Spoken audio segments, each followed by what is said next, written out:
ഇപ്പോൾ നിയമസഭയിൽ അടിയന്തര പ്രമേയം അതിന്മേൽ ചർച്ച നടക്കുകയാണ് നിയമസഭയിലേക്ക്. ഇതിവിടെ സാർ നമ്മൾ കാണേണ്ടത് ഇത് പകർച്ചവ്യാധിയല്ല, എന്നിട്ടും ക്രമാതീതമായി എണ്ണം കൂടുകയാണ്.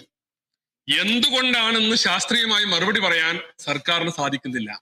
ഇത് വർദ്ധിക്കുന്നത് എന്തുകൊണ്ടാണ്, ഇത് വ്യാപിക്കുന്നത് എന്തുകൊണ്ടാണ് എന്ന് പറയാൻ നമ്മുടെ ഗവൺമെന്റിന് സാധിക്കുന്നില്ല.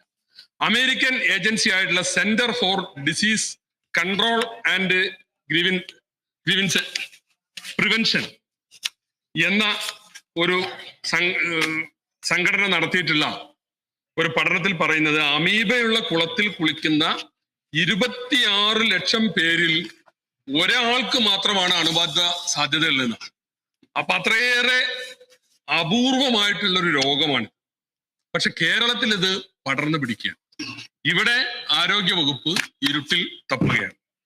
എങ്ങനെ പ്രതിരോധിക്കണമെന്ന കാര്യത്തിൽ ആരോഗ്യ വകുപ്പിന് യാതൊരുവിധ വ്യക്തതയുമില്ല. ജനങ്ങൾ ആശങ്കയിലാണ് സാർ. ഏറ്റവും കൂടുതൽ കേസുകൾ കേരളത്തിലാണ്. എന്നാൽ സർക്കാർ പറയുന്നത് ഇവിടെ മരണനിരക്ക് വളരെ കുറവാണെന്ന്. അത് പറഞ്ഞു നിൽക്കുകയാണ്. മരണനിരക്ക് കുറവാണെന്ന് പറഞ്ഞ് നിൽക്കുകയാണ് സാർ. മരണനിരക്ക് പൂഴ്ത്തിവെച്ചു സർക്കാർ എന്നൊരു ആക്ഷേപമുണ്ട് സാർ. അതായത് 3 ദിവസം മുമ്പ് വരെ മസ്തിഷ്ക ജ്വരം എന്ന് സംശയിക്കപ്പെടുന്നവരുടെ പട്ടികയിൽ കുറെ ആളുകളുടെ പേര് ചേർത്തു. എന്നാൽ ചില മാധ്യമങ്ങളിൽ കൃത്യമായ ആക്ഷേപം വന്നപ്പോ അത് മാറി. അന്ന് വരെ ഉണ്ടായിരുന്നത് മരിച്ചത് 2 പേരാണ്. എന്നാൽ 2 ദിവസം മുമ്പ് ലിസ്റ്റ് പരിഷ്കരിച്ചപ്പോൾ മരിച്ചത് 17 പേരായി. പിന്നീട് 2 പേർ കൂടി മരിച്ചു. ഇപ്പം മരിച്ചവരുടെ എണ്ണം 19. ഇത് ബാധിച്ചവരുടെ എണ്ണം 66 എന്നാണ് സർക്കാർ റെക്കോർഡിൽ പറയുന്നത്. പല കാര്യത്തിലും എന്ന പോലെ സാർ യഥാർത്ഥ കണക്കുകൾ മറച്ചു വെച്ച് മേനി നടിക്കാനാണ് മന്ത്രിയും സർക്കാരും ശ്രമിക്കുന്നത്. ഇത് കേരളീയ സമൂഹത്തോടുള്ള ഒരു വെല്ലുവിളിയാണ്. ഇത് വളരെ ഗുരുതരമായ ഒരു ആരോഗ്യ പ്രശ്നമാണ്. ആരോഗ്യ രംഗത്തുള്ള ഒരു പ്രതിസന്ധിയാണ്. അതിനോട് സർക്കാർ സ്വീകരിക്കുന്ന ഈ സമീപനം ഒട്ടും ശരിയല്ല.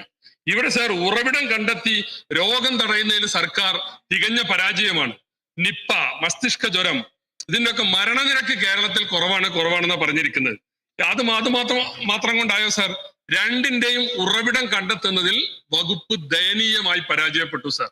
ഇവിടെ നമ്മൾ ആരോഗ്യരംഗത്ത് ഒരു ആപ്തവാക്യമുണ്ട്, prevention is better than cure. അത് ഇവിടെ വിസ്മരിക്കുകയാണ്. രോഗം വന്നിട്ട് ചികിത്സിക്കലല്ല, രോഗം എങ്ങനെ വരാതിരിക്കണം എന്ന് നോക്കണ്ടേ സാർ. പഞ്ചായത്തുകളെ അടക്കം ഏകോപിപ്പിച്ചുകൊണ്ടുള്ള ഒരു കർമ്മ പദ്ധതി ഇതുവരെ തയ്യാറാക്കാൻ ആരോഗ്യ വകുപ്പിന് സാധിച്ചിട്ടില്ല. അവരുടെയൊക്കെ സഹായം ഉണ്ടെങ്കിൽ ഇത് പ്രതിരോധിക്കാൻ കഴിയുള്ളൂ സാർ.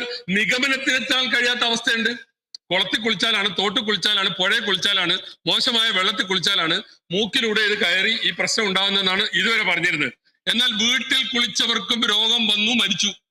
അതുപോലെ തന്നെ പിറന്ന് 4 മാസമായ കുഞ്ഞ്, അതിനേതായാലും കുളത്തിലും പിന്നെ പുഴയിലൊന്നും കൊണ്ടുപോയില്ല, 4 മാസമായ ഒരു കുഞ്ഞും മരിച്ചു.